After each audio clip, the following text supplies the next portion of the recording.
It's interesting because our culture talks about like settling, Mm. and very often people are loud and aggressive about, oh, you shouldn't settle for that, or you shouldn't settle for that. Um, but one of the things that comes across in the book is that we settle in the thing that matters most, and we settle for not half measures or quarter measures, but like one millionth of what God wants to give to us. And then I think about your earlier comments about risk and the idea that it's never a choice between some risk and no risk. Um, how do you think that people think about risk in relation to their faith? How do you think about people? Do you think people even think about settling in these ways? Yeah, I think it's a really great question because I think today one of the biggest sort of values the culture puts on there is options. Is that you want to have as many options as you can. And you want to always be able to choose a different option.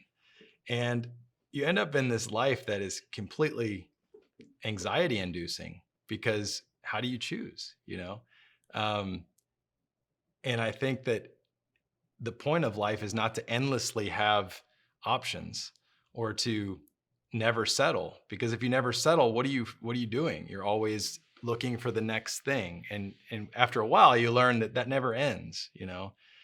And I think that there's so much, and it's very alluring because there's so much in the world today, so many good things you can go and consume, media you can check out, things you can do, experiences, people you can meet, relationships you can build. There's endless good things, and you can't do all of them, but we want to, and we want to think we can. And I think what it keeps you at this surface where you're sitting in front of all these doors and you're just going to stay in the hallway, and I want to have all my options open. But that's not how you live life, and you'll never live life that way. You'll be completely unsatisfied standing in the hallway forever. So it's good to have a few options, but at some point you have to decide, and you got to go, and you got to pick somewhere to go or pick somewhere to start digging. And I think that's what I think about a lot, is like going deep into life in all the different aspects of life. And we think we need lots of experiences, or we need to meet lots of people. But I think you learn more going deep with one relationship with a person than you'll learn meeting 1,000 different people, on the surface.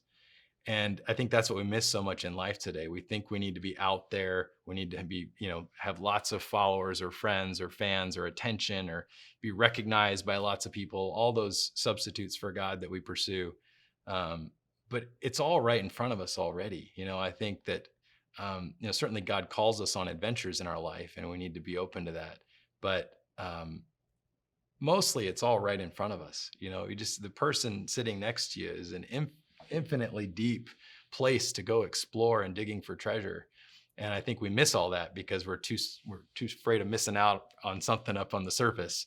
And what we need to do is start digging.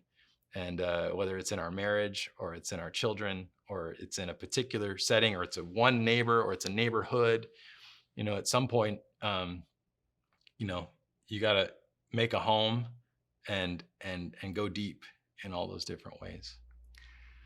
But the options are the enemy. The endless options are the enemy of commitment, right? And without commitment, there's no wholeheartedness. And so people are living half-hearted lives, or living half-heartedly in many, many aspects of their lives, but looking for the satisfaction, the fulfillment that can only come from living wholeheartedly. It's fascinating. When we talk about evangelization, or when people hear the word evangelization, they have many different thoughts that come through their minds, but most people don't think of their children. In the book you write, this is especially true in raising our children. We're not just equipping them to become faithful cogs in the industrial machine, safely navigating life's pitfalls. We're not just helping them to survive this life or even ultimately to succeed. We are here to teach our children to see the world differently, to discover a loving God who made us all, to live big, beautiful, meaningful lives.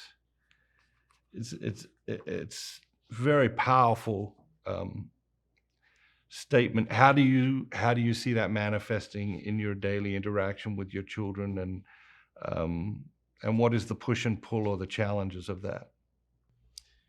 Yeah, I think for me, one of the big holes in the bucket in the church is that generational transmission of the faith. And I think if that's all we did and we did that well, the church would be doing amazing, you know? And too often we kind of look past them and say, oh, I need to go save this person or change this person's mind or evangelize this group. But if all we did was that, we would be doing amazing. And those are the ones we're most responsible for, you know, and the ones we've most been put in a place to impact, and the ones that God said, here, I need you to do this for me, you know, like in the most direct possible way he could. So I think I take that very seriously. And I'm willing to do whatever it takes, anything, if it meant changing careers, changing places we live, changing whatever, if it means that it increases the likelihood that my children will receive the faith genuinely, you know. It's really, I think, prioritizing it and then reordering your life all the way around it, which, as it happens, like that's one of the key things to passing it on to them, is that when they see that you as their parents, the people that are responsible for their existence and who hopefully have a good relationship with them, have reordered your entire life around living the faith, then they tend to do that too. It's one of the most consistent factors there of whether or not the faith gets passed on. And, you know, I think that we have to be willing to do that in order for them. In the book, and you mention it there in that quote, but you talk significantly about seeing the world differently. What do you mean, and why does it matter? Yeah, I think at that time especially, that was helpful for me to kind of capture what I was like, what was I trying to do in these different interactions with people. And I think why we talk past each other so much is because if you just see the world two totally different ways, then you just kind of have a non-starting point. And I think there's lots of ways you can analyze Christianity. It makes no sense and seems absurd. But if you kind of are open to seeing it from its own perspective, you know, of why it says, why it teaches these things and why this happened this way, and why we believe what we believe, all of a sudden it makes perfect sense, you know? And so much of it, I think, is a shift in, it's not winning these individual battles on particular doctrinal points. It's really helping them shift and see the world very differently. And so, you know, I think some of the things that inspire, that's what a little bit I talk about in the book, of things that inspire people to go, whoa, maybe I should think about life differently, is when you meet someone that's different, that's radically different, you know, that's doing something that gets your attention and sort of shocks you out of your normal, that person's not like other people. Why is that? They seem happy. They seem whatever it is that's attractive, but there's something different. And that opens you up, you know? And I think that's kind of a fundamental first step, I think, in our culture, is that we need to figure out how we're seeing things differently, find common ground beyond that, and then work back, or I think in most cases, earn the right for them to ask them to look at it differently. Because right now you ask them and they say, I already know, I'm not interested in looking at it that way. I already know the answer. I know you're wrong. The way you win that over is through friendship, through relationships, through loving each other, through sacrificing for each other, through radically loving them, you know, and those kind of things shock people out of their complacency or sort of assumptions about you or life or the way they see life. And opens them up to maybe look at it a little differently, because once you make that shift, everything can fall in line, you know. But in our culture now, where it's such a focus on, you know, self determination of like my life and what I decide, what's who I am and what I am and what's important to me and what's true and what's valuable in life. I mean, that's a totally different way of looking at the world than the Christian point of view, you know? And I think that's a lot of the reasons we talk past each other. Yeah. I'm struck by the phrase, earn the right. And I mean, the phrase itself is radically countercultural. And I have heard you speak previously um, in answer to a question like, if you have an email list, how often should you email the list?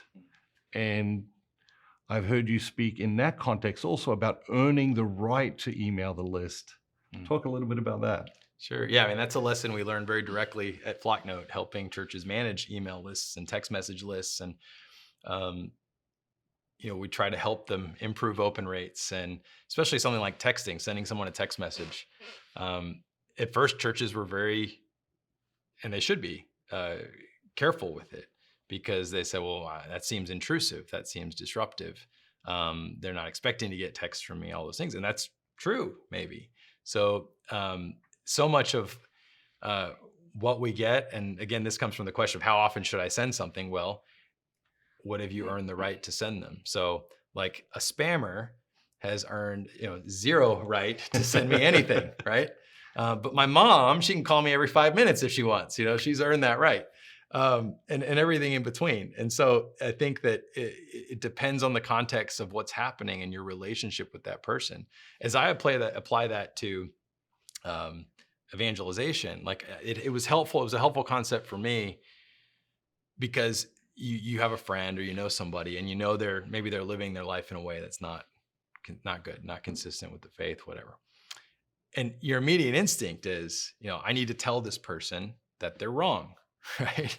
And I've seen it be so ineffective so many times. You got to step back and say, well, when is it okay to do this? When is it not? And I know people that are like, no, you just tell them and you've done your job and that's it. Yeah. And I just think, okay, maybe, but if you really want to help the person, I think there's a journey you go on with that person where you earn the right to talk to them about that issue.